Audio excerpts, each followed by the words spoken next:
Ok, a paz do Senhor para os irmãos.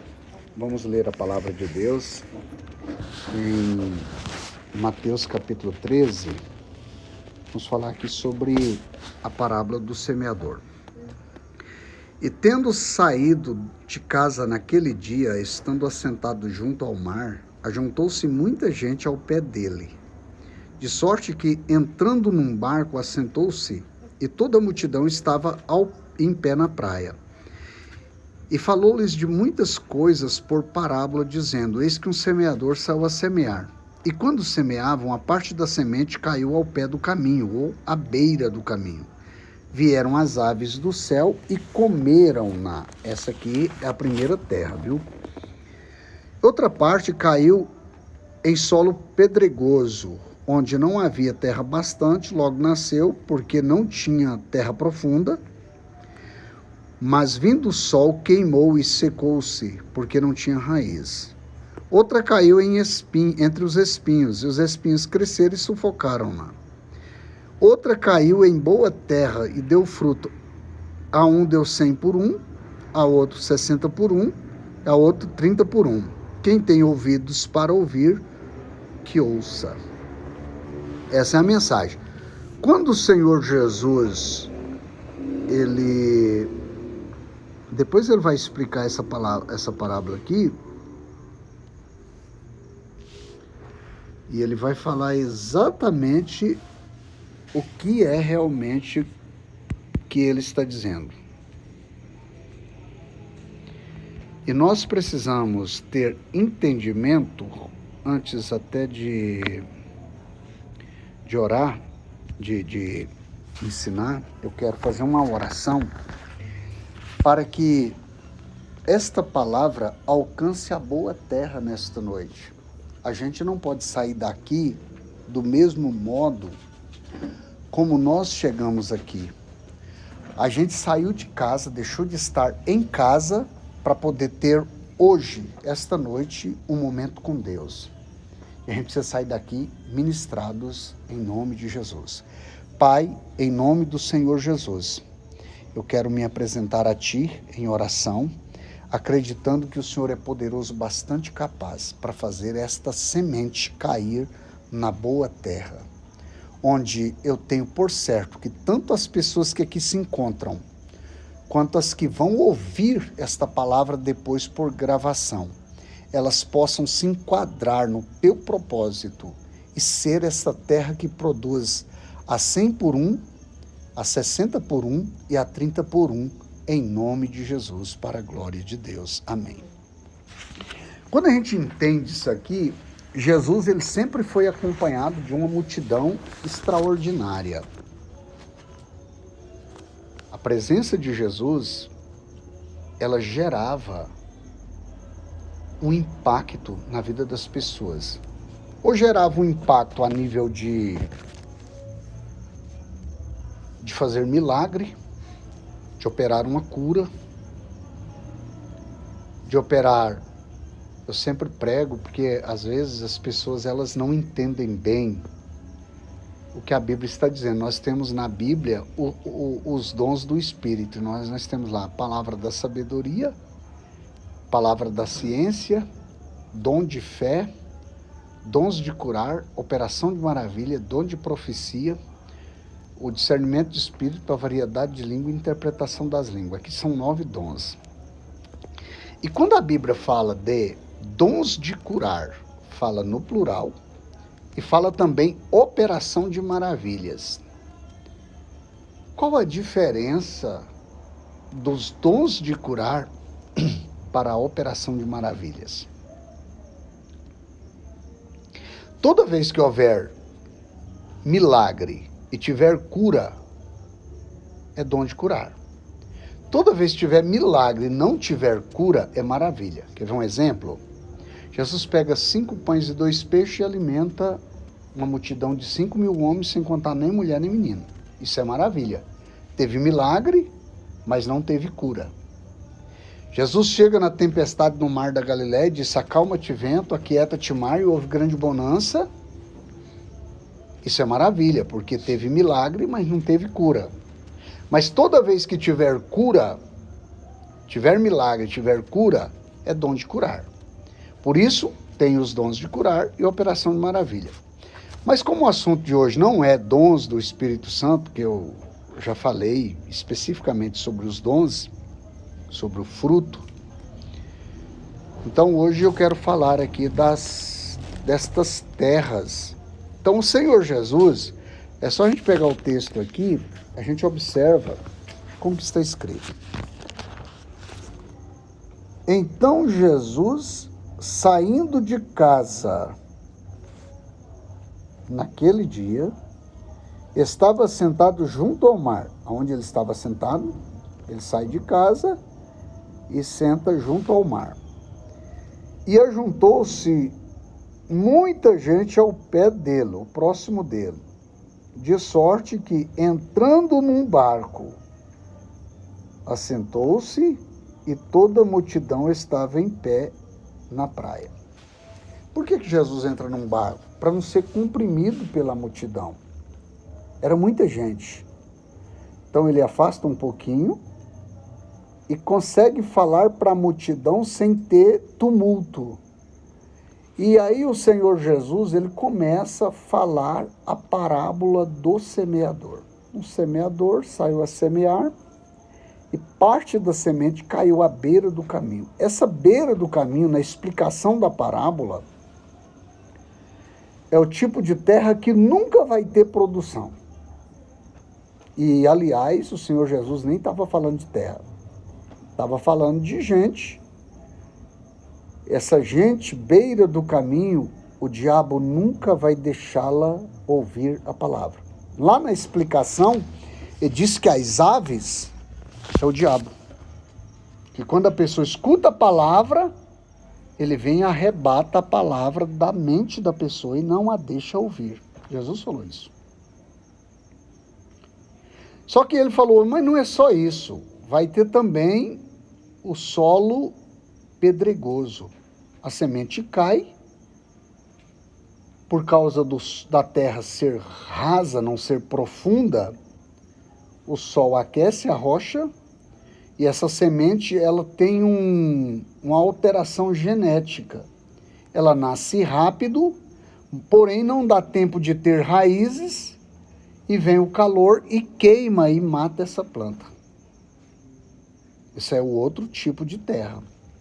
Aí tem a outra que caiu no meio dos espinhos. A terra automaticamente é boa, mas como tinha espinho, nasceu o trigo, mas nasceu também os espinhos. Só que os espinhos crescem junto. O que cresce junto conosco? É um perigo a vida espiritual. Se você não tiver cautela, as influências das pessoas que estão à nossa volta tende a nos sufocar para nos fazer desistir do propósito de Deus e acatarmos a proposta que é mais fácil.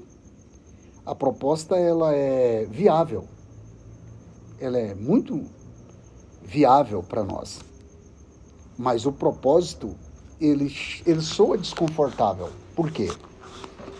Porque você tem que negar a você mesmo. Toda vez que eu tiver que fazer o que Deus quer que seja feito, eu vou ter que cancelar o que eu quero fazer.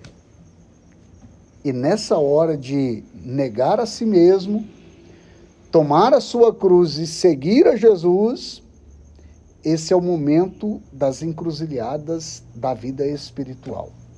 É nessa hora que nós tendemos a sofrermos um baque, um incômodo, para não fazermos o que Deus quer que seja feito, para prevalecer o que nós queremos fazer.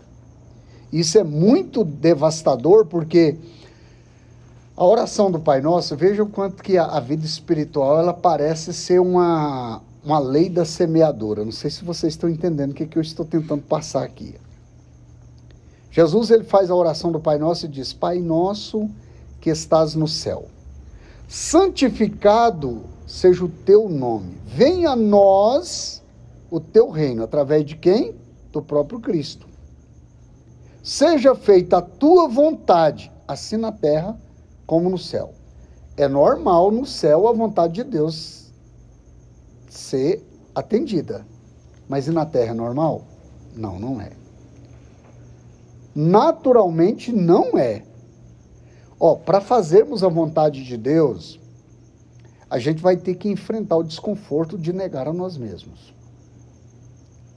E negar a nós mesmos, às vezes implica numa sentença quase de morte, que Jesus diz, tomar a cruz é seguir ao matadouro. Lembra que Jesus foi, a Bíblia diz, como cordeiro mudo, ele não abriu a boca perante os que tosqueavam. Isso é tão sério que Isaías, quando você vai ali para... Quem já viu falar de Simão Cirineu? Sabia que Simão Cirineu ele tinha ido para ver a Páscoa, o Cordeiro da Páscoa? Porque existia uma cultura em Israel que aquele que visse o Cordeiro da Páscoa e recebesse uma gotinha do sangue do Cordeiro da Páscoa, ele jamais teria um ano de ruína. Então ele vem com as roupas brancas, ele tem que entrar na hora certa.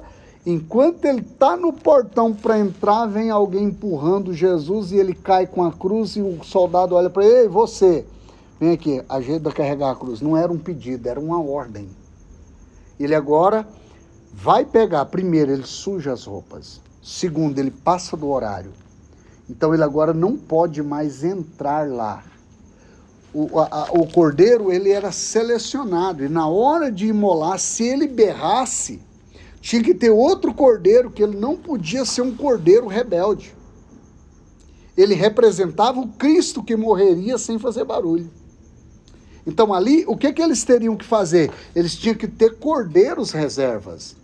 Então quando ele pegava o cordeiro ali, o sacerdote vinha com a faca e dava na jugular dele, pegava nos pés traseiros dele, e todo mundo em roda aqui, em círculo.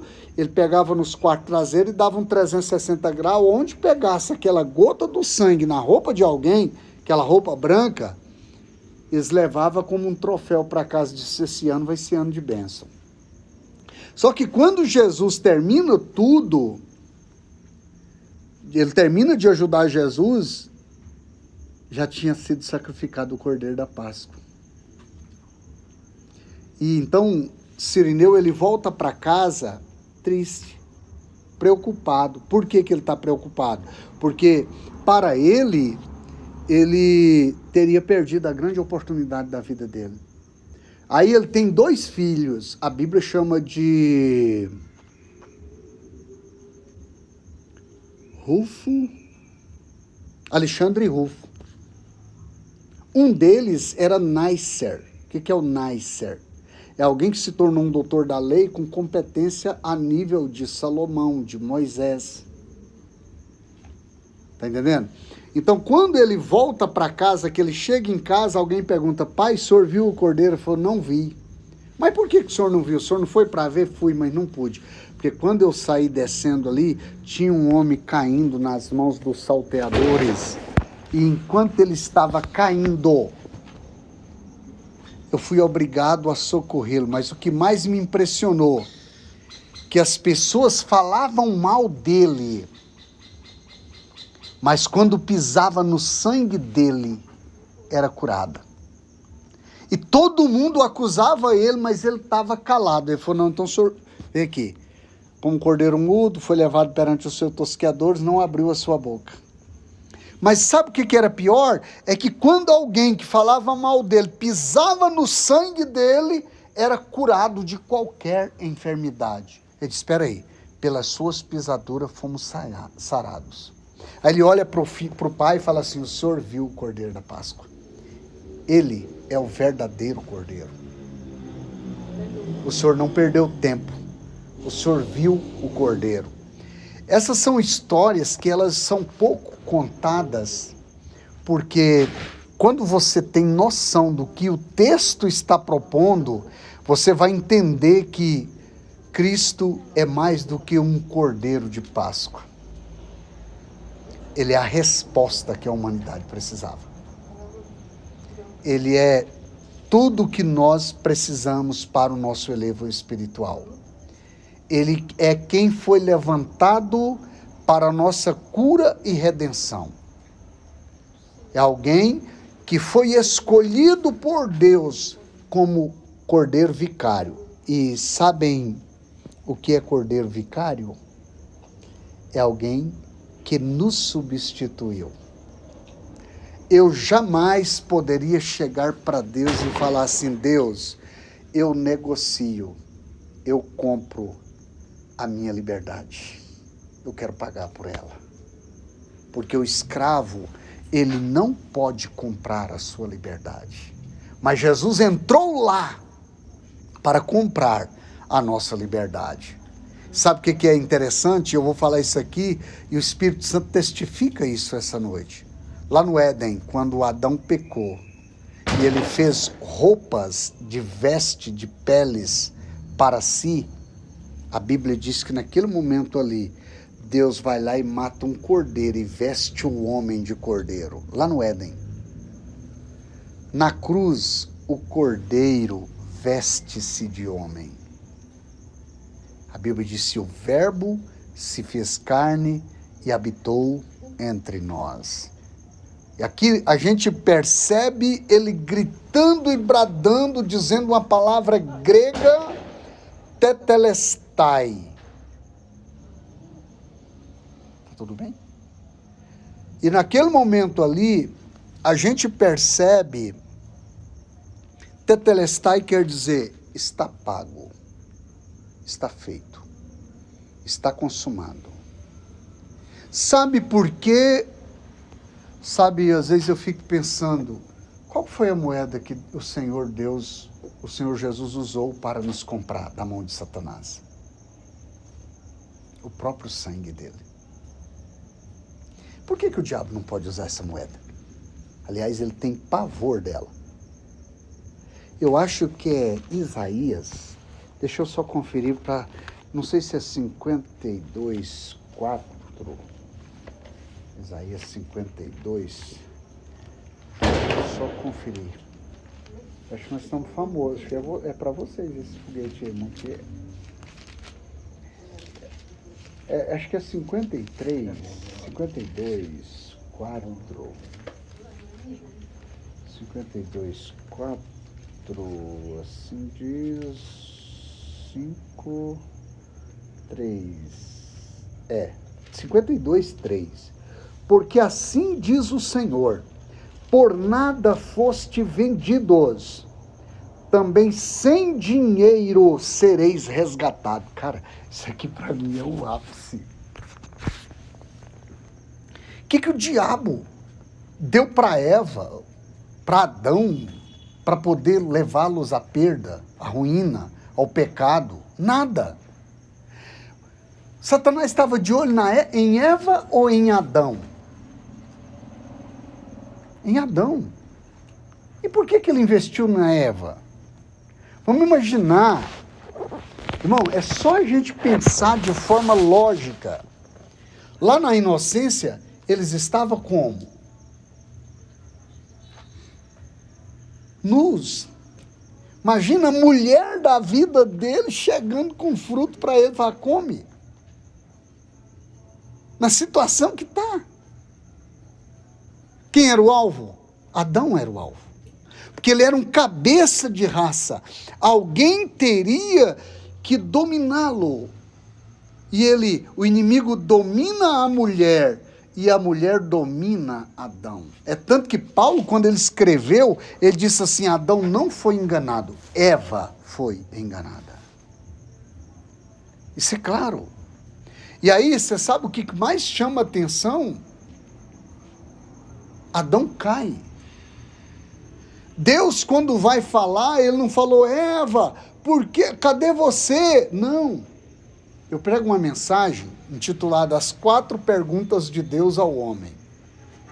Primeira pergunta, Adão, onde estás? A segunda, aonde está Abel, teu irmão? A terceira, Moisés, o que é isso nas tuas mãos? A quarta, a quem enviarei? Quem há de ir por nós? Deus não chegou lá perguntando, ei, Eva, por que você fez isso? Onde você está? Não. Ele chegou dizendo: Adão, onde estás? Por quê? Porque Deus deu o comando para Adão. Isso é um princípio que, ao falar, a gente tem que ter cautela para a ala feminina não pensar que isso é recheado de um machismo ou de uma atitude inconveniente de quem é do sexo masculino. Não, não é, gente. Deus estabeleceu o homem como cabeça da mulher, como Cristo é cabeça da igreja. Só que não é uma cabeça para punir, é uma cabeça para orientação. A igreja, ela não é uma igreja desorientada, porque ela tem uma cabeça que a orienta, que a ensina, que a instrui, que dá instrução e sabedoria para a igreja. Então, quando Deus falou que o homem seria cabeça da mulher, como Cristo é cabeça da igreja, como é que Cristo é cabeça da igreja? Cristo exerce o seu domínio de forma saudável, de forma equilibrada, de forma sábia, não é de qualquer maneira. Então, olhar para o texto bíblico, porque às vezes as pessoas acham que estar em submissão é um jugo insuportável, e não é.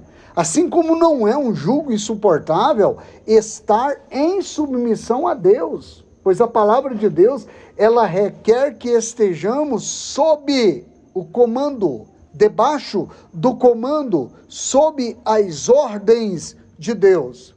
Deus manda. Sabe aquela famosa frase? Manda quem pode, obedece quem tem juízo. Né? Então, quando eu olho aqui o parâmetro de Deus nas questões aqui das terras, voltando aqui quando o diabo perdeu, como foi que ele perdeu a oportunidade de usar essa moeda? É preciso falar disso, é necessário falarmos disso, porque a partir do momento, lá em Romanos capítulo 5, versículo 12, a Bíblia diz: como por um homem entrou o pecado no mundo, e por causa do pecado a morte passou a todos os homens, porque todos pecaram. Romanos 3, 23, porque todos pecaram e destituídos estão da glória de Deus. Romanos 6, 23, porque o salário do pecado é a morte, mas o dom gratuito de Deus é a vida eterna por Cristo Jesus nosso Senhor. A gente começa a entender aqui o estrago que o pecado causou na vida da humanidade em decorrência da desobediência. Isso ocasionou queda. É impossível você cair sem sofrer dano. E a humanidade, ela foi punida pelos pecados de Adão. Só que Paulo, escrevendo aos Romanos, hoje à tarde, eu estive numa loja e lá eu via um livro de uma escritora chamada Ellen White, O Grande Conflito, né? E eu comecei a questionar biblicamente, falei, por que vocês colocam essa mulher equiparando-se com Jesus? Não, ele não coloca. Eu falei, vocês colocam. Eles começaram a questionar algumas coisas da Bíblia e tal, o que era mandamento e tal. Aí eu comecei a conversar com eles. Falei, gente, quando o assunto é palavra de Deus, é Bíblia, nós precisamos ter consciência do que de fato a palavra de Deus está cobrando. Ou então nós vamos ser punidos ao ter que prestar contas diante de quem vai usar a própria palavra para tratar com a gente. Entendeu? O sábado, no Antigo Testamento, era um dia, mas no Novo Testamento ele é uma pessoa. Jesus não disse, vinde ao sábado, todos que estáis cansados e sobrecarregados, e o sábado vos aliviará. Ele disse, vinde a mim. Eu lhes proporcionarei, porque meu jugo é suave, meu fardo é leve, eu lhes proporcionarei o descanso verdadeiro. E naquele momento ali, você vê as pessoas tentando defender o indefensável. Não tem como. E aí, se eu não tenho cautela e postura, daqui a pouco a conversa fica muito radical, né? Então, quando você olha para o texto sagrado, Paulo foi radical. Ele disse assim, gente, em Adão, aonde o pecado abundou, em Cristo, segundo Adão, a graça superabundou. O que é graça? É o favor imerecido. Eu não mereço, mas Deus fez favor de me salvar. O que é graça? Por exemplo, quando a gente olha, tem duas palavras, uma mais lotada no Antigo Testamento, a outra no Novo, que é misericórdia e graça. A palavra misericórdia é misericordies, que é um miserável sendo abraçado. É alguém que abraça você, você se sente um miserável. E alguém abraça você com o coração. Você sabe que não tem maldade, não tem falsidade, não é algo engessado, não é algo falso, é algo verdadeiro, né? Vamos imaginar, vou usar vocês dois aqui, que está o casal. A irmã Vívia pergunta, Mateus, você me ama? Eu falo, não, eu te considero muito. Não rola, né? Para o nível de intimidade, de comunhão que vocês têm na condição de marido e mulher, não rola. Porque considerar, você pode considerar outra pessoa. Ela, você tem que amar mais que seus pais. Aliás, quando uma pessoa se casa, os pais viram parentes e a esposa vira família. O esposo vira família. Vocês sabem disso? Alguém disse isso para vocês? Então, inquestionavelmente, indubitavelmente, Mateus é mais importante para você do que seus pais. E você é mais importante para Mateus do que os pais dele. Não deixa de ser parente, mas você decidiu deixar pai e mãe para unir-se com ela.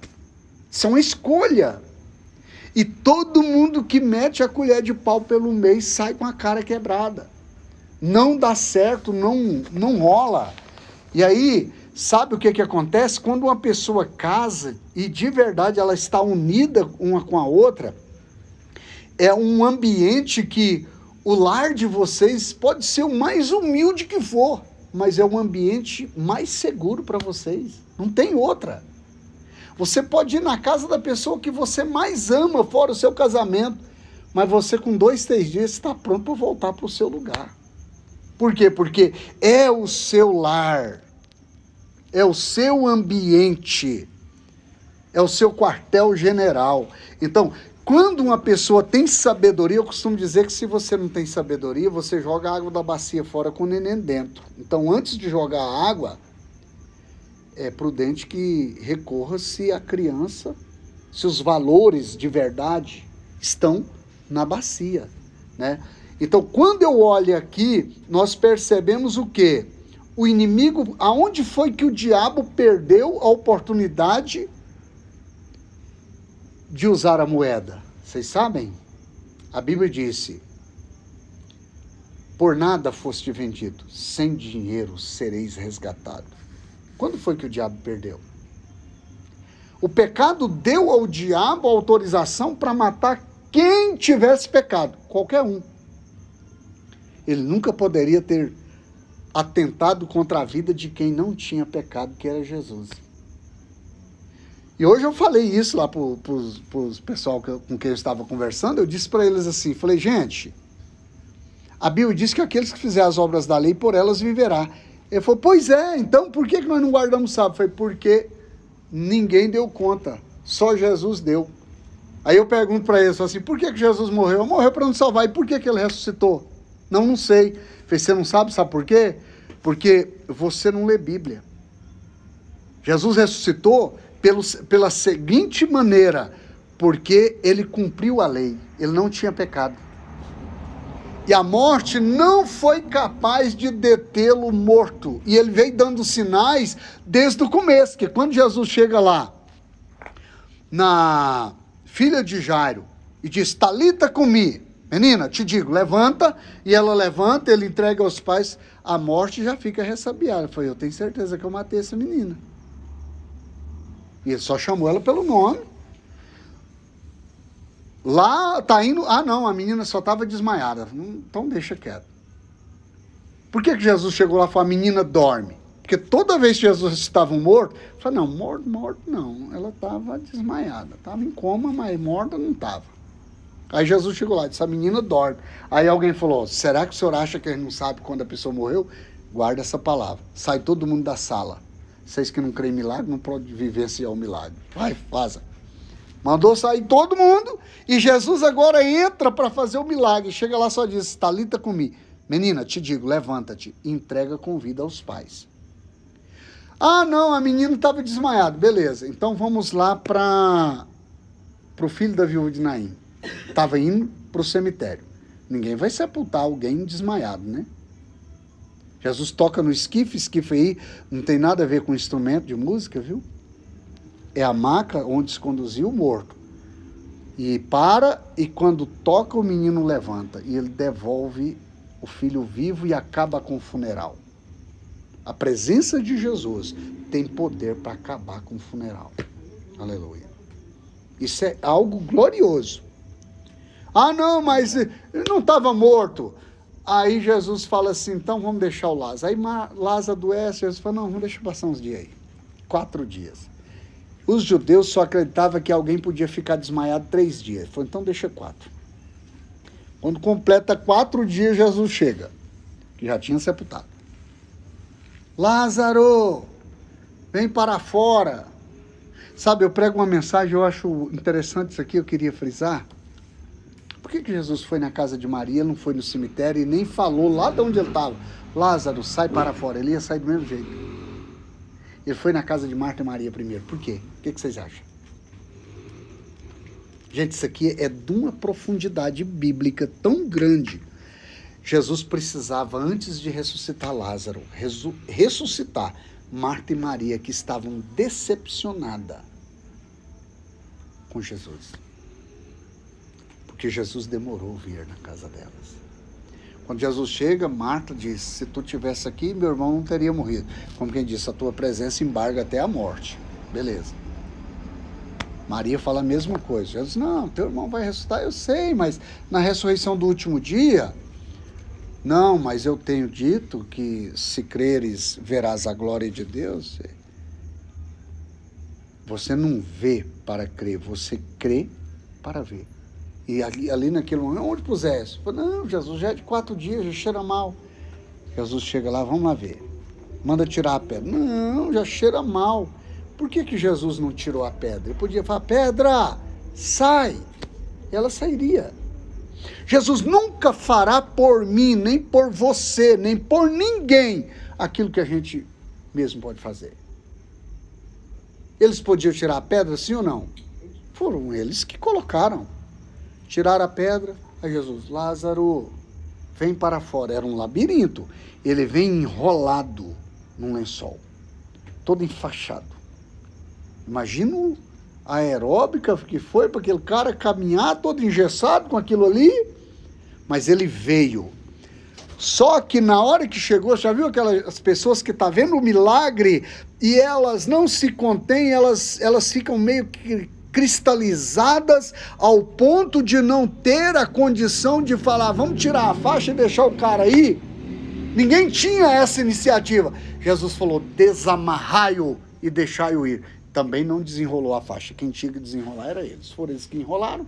Deus nunca vai desenrolar para você aquilo que você mesmo enrolou. Então é bom a gente precisa saber disso e entender qual que é a perspectiva do céu, porque os céus não faz por mim aquilo que eu mesmo tenho que fazer. Nunca. É tanto que, por exemplo, lembra que Tiago disse, chegai-vos para Deus e ele chegará para vós. Então se eu quero a presença de Deus, eu tenho que vir para a presença dele. Ou então ele não vem, gente. Ou eu entendo isso, é igual, por exemplo, você sabia que o dízimo e a oferta, ela é tão libertadora, tão destrancadora de portas como o jejum? E as pessoas não sabem disso? Por que ser dizimista é um tabu para a gente crente? Jesus disse, sobre Foste fiel no pouco, sobre muito te colocarei. Entra no gosto do teu Senhor. A gente quer muito, mas a hora que Deus começa a dar um muito, a gente começa a questionar o pouco que está sendo distribuído para o reino. E aí Deus fala assim, peraí, você quer crise na tua vida? Não, não quero. Você quer portas abertas? Quero. Mas e por que tu não abre a mão? Tu quer receber com as mãos fechadas? E se eu tenho o coração aberto, a mão aberta, e abençoo pessoas, quanto mais... Um dia eu estava em casa orando, e Deus falou comigo um negócio que eu achei interessante. Deus falou comigo 2 palavras e passou o dia inteiro falando comigo. Fui para a chácara trabalhar, o dia inteiro trabalhando, falando em língua lá, e o Espírito Santo falava comigo, recurso, recompensa. O que o senhor quer falar? De repente eu estou falando em língua ali, sentindo a presença do Espírito Santo, e o Senhor falava comigo, recursos, recompensa. Eu falei, meu Deus, qual que o Senhor quer? Onde o Senhor quer chegar? Sabe o que Deus falou comigo? Recursos. É para você usar aqui. Recompensa, você só vai receber lá. Esse recurso gera recompensa, de acordo com a distribuição aqui. Mas a recompensa é lá. E ele falou, quanto maior distribuidor de recursos você for, maiores recursos virão para você. E maiores recompensas você terá. Eu estava ali outro dia, e o pessoal estava fazendo um serviço, e eu falei, meu Deus do céu, eu queria levar pelo menos uma banda de melancia lá para o pessoal. Aí passei na loja do irmão aqui, que eu oro por ele direto, mas estava meio sem dinheiro. Aí ele falou assim, pastor, a gente cortou muita melancia aqui agora, mas eu estou sentindo que essas melancias não vão sair. Leva umas 4 bandas de melancia para você. Deus falou, você vai levar uma para fulano, outra para fulano, outra para fulano, uma fica para você. Eu tinha falado, Deus, eu precisava doar isso aqui, mas nesse momento eu não estou com recurso para isso. E eu passei só para fazer uma oração, nem estava lembrando, já estava dentro do carro para ir. O irmão falou, não, peraí. Onde o senhor está indo, pastor? Eu falei, não, estou indo pegar uma marmita do pessoal que está fazendo um serviço, uns irmãos que estão fazendo um serviço. Não, então leva 4 bandas dessa melancia aqui, peraí que eu vou pegar para o senhor. Seria 2 melancias inteiras. Entendendo? Uma coisa simples, eu só pensei, falei, Deus, eu queria levar uma melancia para aqueles irmãos lá. Eu só pensei aqui, mas eu não estou com essa condição agora. É simples, mas eu não estou. E Deus falou, não, deixa que eu vou te dar. E me deu. E aí, se eu tenho o coração aberto, as mãos abertas, Deus tem os céus abertos, gente. E não há nada, olha, quando você já viu que Deus tira José da prisão e leva para o trono, né? Está na prisão. E ele vai lá e bota ele no trono. Mas antes ele passou por onde? Pela cisterna. Quem preparou a cisterna para eles? A gente tem que cuidar dos irmãos, porque os irmãos às vezes botam ele numa cisterna. Às vezes nos vendem. Às vezes quer nos vender. Então, voltando nas terras aqui, nós temos a terra da beira do caminho, e essa terra da beira do caminho, ela é uma terra que não produz. Às vezes nós estamos sem a produção, na hora de semear, Senhor, me orienta onde semear. Quando semear, quanto semear. E Ele vai semear. E Ele vai orientar. Aí, a que caiu na pedra, morreu. A que caiu nos espinhos, também pereceu. 3 plantios que não teve colheita. Mas se eu te falar que aqui caiu na boa terra, deu 3 tipos de colheita. Para recuperar as 3 que não tinha colheita. E para fechar aqui, eu quero falar para os irmãos algo muito sério. Produziu a 30 por 1, a 60 por 1 e a 100 por 1. Por que 100? Não seria 90? Porque o dízimo já veio junto. O dízimo não é da gente, é dele. E quando eu tento manipular isso, eu tenho problemas. É libertador quando eu tenho liberalidade e falo, Senhor, o Senhor nos deu e aqui estamos entregando de volta. Por isso dízimo é pagar, porque é dívida. Ah, pastor, eu vou devolver. Não, devolver não. É pagar o dízimo. O que tá pegando? Então, pode deixar, não tem problema não. Então, meus irmãos, saber isso aqui vai ser libertador, porque a partir do momento que eu creio na palavra de Deus, ela vai mudar a minha vida e acabou. Jesus falou assim, ó, vocês entram no barco e vão sair do outro lado. Teve uma tempestade a noite inteira. Jesus não entrou no barco. Se você pegar ali as duas tempestades, na primeira Jesus está dormindo no porão do barco. E tem gente achando que mesmo Jesus estando no barco, o barco vai afundar. E não vai.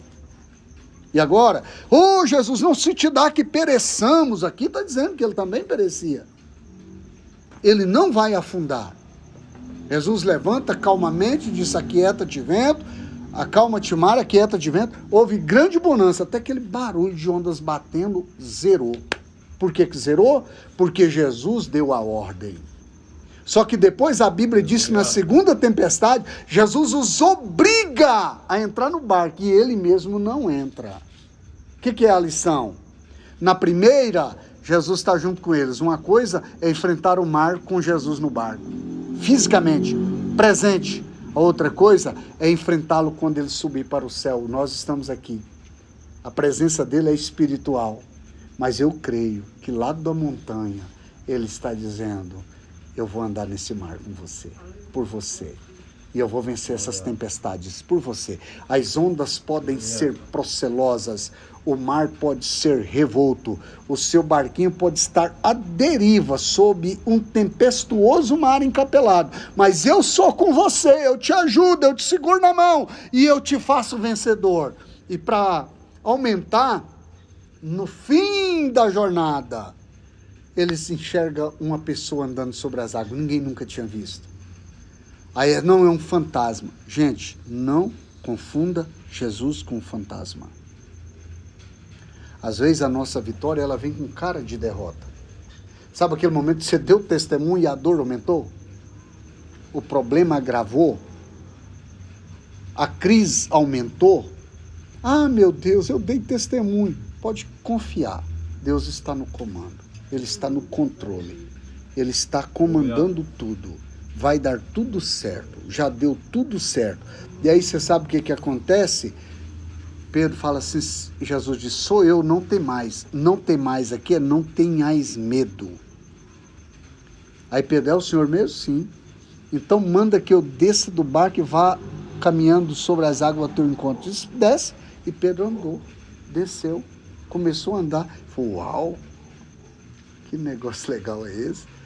Quando ele olhou para o mar, ele começou a afundar, e Jesus vem com a mão poderosa e faz ele flutuar. Disse, por que duvidaste, homem de tão pequenina fé? Agora você imagina se Pedro desceu do barco, deu um espaço, e ele é chamado homem de pequenina fé, e os outros que nem desceram do barco, como é que foi chamado? Então, aqui fica essa palavra, 100 por 1, 60 por 1 e 30 por 1. O mínimo que Deus espera de você é 30 por 1. Isso é o mínimo. E o dia que nós for tratar com Ele, a gente vai ter que dar conta de questões nossas. Que Deus nos abençoe nesta oportunidade. Obrigado por estarmos aqui.